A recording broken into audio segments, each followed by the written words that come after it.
All right, so you probably just want to know if the latency is good on these things. And the short answer is yes. Yes, it is. Is it teradeck fast? No. But also, dude, you're not making a multi-million-dollar feature film here. Just buy the Pyro S or the Pyro 7 and then spend the rest of the money on like lights or lenses or other cool shit. Just make a cool film, okay? To test this out, we stuck the Sony FX3 to the back of a car using a full gimbal rig, just to test out the new Pyro S and the Pyro 7 wireless system from Hollyland. And honestly, I was not expecting them to perform this well. Now, before we get into the madness of all the car rigs and everything, here's a quick look at what these things actually are. So this is the Pyro S. It's a super compact HDMI and SDI wireless video system. It can transmit up to 4K 30 frames per second, has a 300-meter line of sight range, and you can power it via MPF, USB-C, or DC input. It's tiny, it's light, and it's perfect for gimbals or handheld rigs. Then there's the Pyro 7. This one's a 7-inch wireless monitor with a touchscreen display. It's got 1500 nits of brightness, it's got SDI and HDMI in and out, and you can even record proxies straight onto an SD card. You can monitor, you can transmit, and you can record all in this one unit. Now, both of these use Hollyland's new auto dual band hopping tech, which basically just means that they're constantly scanning for the cleanest signal. Right, now for this setup, we mounted the car rig to the back of the car using the MovMax razor arm and underslung the gimbal off of that. The camera was the Sony FX3, and we were meant to use the DJI RS4 Pro. RS3 base plate doesn't fit the RS4 Pro. I'm glad I went all the way to Brisbane yesterday just to pick this up for today, and it doesn't work. Pyro S. Powering it all off the KMTV Mini 99s. These things are just freaking awesome. And the good thing with the FX3 is that this has a full-size HDMI. Man, God bless Sony. And in the car, we were using just the Pyro 7 as the receiver. No need to have a separate monitor and receiver box, just the Pyro 7 on its own. Like, it's super clean, it's super easy to set up, and Max hadn't actually used these before, so it was like a proper first-time test for him. First impressions. Okay, my first impressions is I didn't know which way this opens.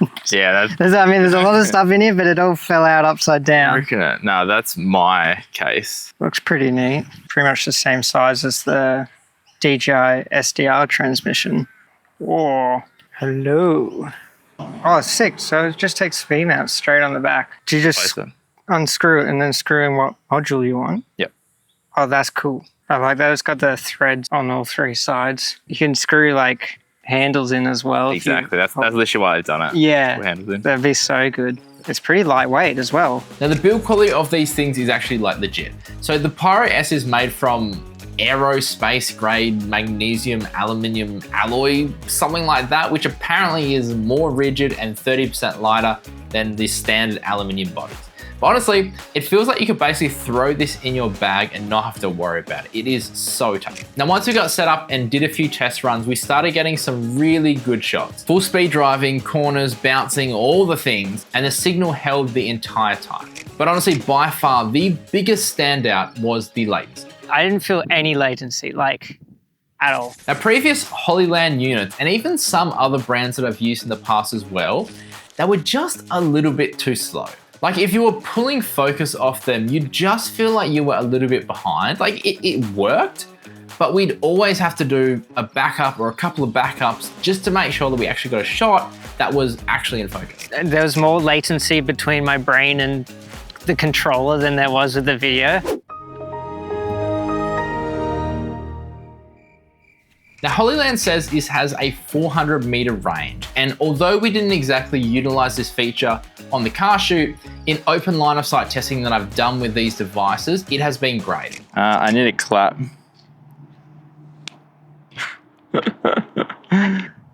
We do a little wave.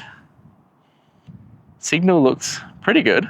Latency is still really good at 100 meters, so I'm very, very impressed. So let's keep going. 200 meters here. We got some heat waves coming in. Latency is still really, really good. That's crazy for 200 meters. So this is at 500 meters away from the camera. I can't even see Ash out there. That is crazy. But look the latency is still good. The image is still good. Obviously, there's a lot of heat waves because it's hot out here, but that is crazy.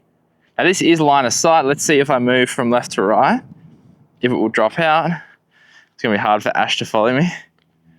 Make her life hard.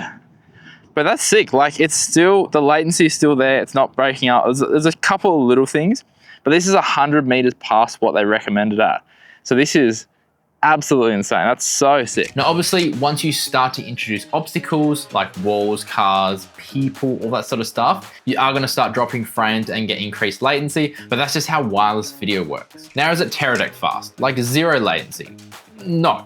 But it's finally at a point where I'm happy to pull focus here. And we've actually utilized this system with other team members who pulled focus for us on our film sets, and they absolutely loved it. They didn't have any issues at all. Now, I've been using the Mars M1 system for a few years now, and I cannot go back to having to strap a physical receiver onto the back of a monitor. Like, the fact that this is a complete all-in-one solution, and that's all. Like, you can literally just give this to someone and they can start monitoring it straight away. It is so good. Now, if you're gonna use like a big, huge 24-inch, 32-inch director's monitor, that's where the Pyro S is perfect for that. But if you're just wanting to run a smaller 5 or 7-inch monitor, then skip having to use the Pyro S receiver. Like, just go straight to the Pyro 7, which is an all built-in one, and you have the monitor as well.